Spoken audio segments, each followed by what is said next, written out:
good plans. They did a good job on the touchdown run. I probably could have just thrown it to Juju, but I like fully committed to run at that point. Yeah, I mean, we were just battling at the end of the game. We were just trying to find a way to win, and our defense kept us in the game long enough to do that. Patrick, on the 3rd and 17, as you initially made the commitment to run, did you feel like you saw a lane to get the first down, or what did you? I definitely saw a lane to get it close enough that I thought we'd be able to go for it. I mean, when you're kind of in that situation, you know that if you can get it to a 4th and 5, 4th and 4, Coach Reed's probably going to give you a chance there.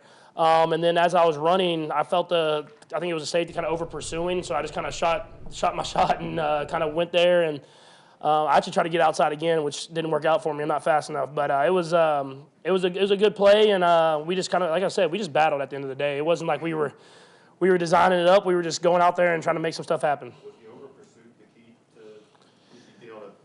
Yeah, maybe to get the first down. I mean, I don't run a lot, so most times I run a slide, and then when you kind of get in those end of the game situations, you have to try to just go out there and make it happen. I was able to make it happen in that moment. Like I said, everybody battled, and we were able to get the win.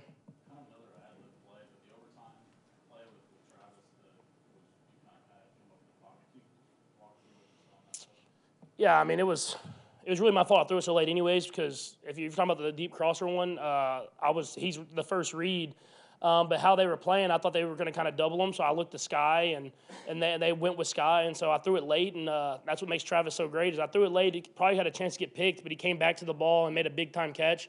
For him to still be out there, it's like every single play and battling, it was a big-time game for him, and he made a lot of big plays there at the end. Patrick, you threw 70 passes today. Was this a flashback to college for you?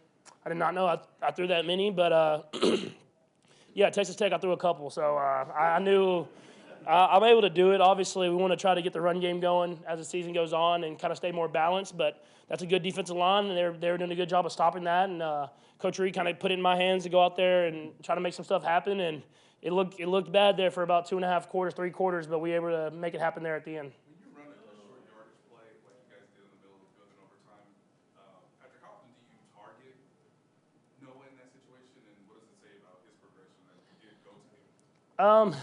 It's funny I think I said it in the training camp. I feel like I don't target Noah enough because a lot of times plays are called either to him or he's one of the options I can give him a chance on, and it seems like I don't throw it to him and he's always open. As the season's going on, and our careers go on, I want to give him more and more chances. I think he can be a big part of this offense.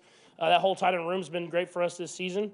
But for him to make that catch in that moment, I mean, that was a tough catch that he made. That was a big one for us. That was probably the reason that we were able to get down there and win. Patrick, you first came out with Tony. What was your thoughts on him, especially him coming in last week, first week of practice, starting out with you all?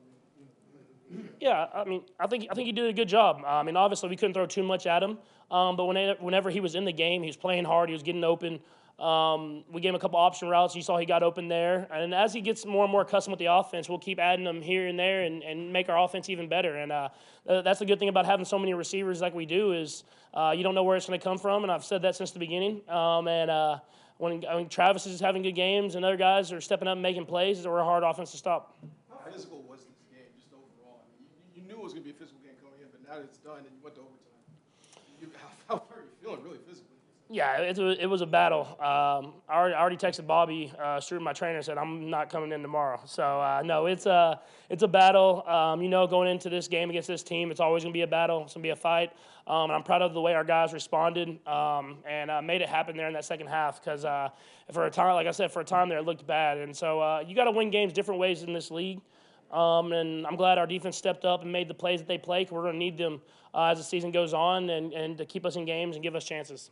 Speaking of winning games different ways, I'm sure it's more fun to play in a game like the one in San Francisco where things fire on all cylinders, but is it more rewarding in some ways to win a tough game like this where you have to battle so hard to get every yard, every point? Yeah, I mean, the battle, these are the playoff games. These are games you're going to need if you want to try to win a Super Bowl. Obviously, we want to be that high-flying, scoring every time we're out there on the field. But I think with the schedule that we've played, we've won all different type of ways against a lot of great football teams. So we show that we can do it in different ways. But we got to keep it going. We got to keep building, keep getting better offense, defense, special teams, and try to prepare ourselves to go out there and win the AFC West. Patrick, you guys a little feistiness in this game as well. There was a little chitter chatter before the game, and little bit on the field during the first half. Just what are your thoughts about where this rivalry is, the games you guys have had with them, and anything you said there on the field today? Yeah, I mean, we're going to see this team a lot. I mean, they're well coached. Vrabel's a heck of a coach. They have a lot of great players, and they bring a physicality to the game, and we're not going to back down from anybody. And so I'm glad of the way our guys responded, and we went out there and battled to the very end and got the win. All right, you heard Mahomes talking about the division, and they sit atop it at 6-2, even sledding with the Bills. We know who holds the tiebreaker in that event. There is still plenty of football to be played, but a big loss here on Sunday for the Bills to the Jets, who sit in the catbird seat there in the wild card race. Things are very interesting right now as the Chargers lurk there at 5-3 despite their struggles. A lot of ball to be played, a lot of teams in the mix. It's going to be a fun stretch run as we are past the halfway mark. Do you want a sports network that delivers everything that matters about the game? The highlights, the picks, the instant analysis, no yelling, no fake debates, no politics. Hit the subscribe button and never miss a moment.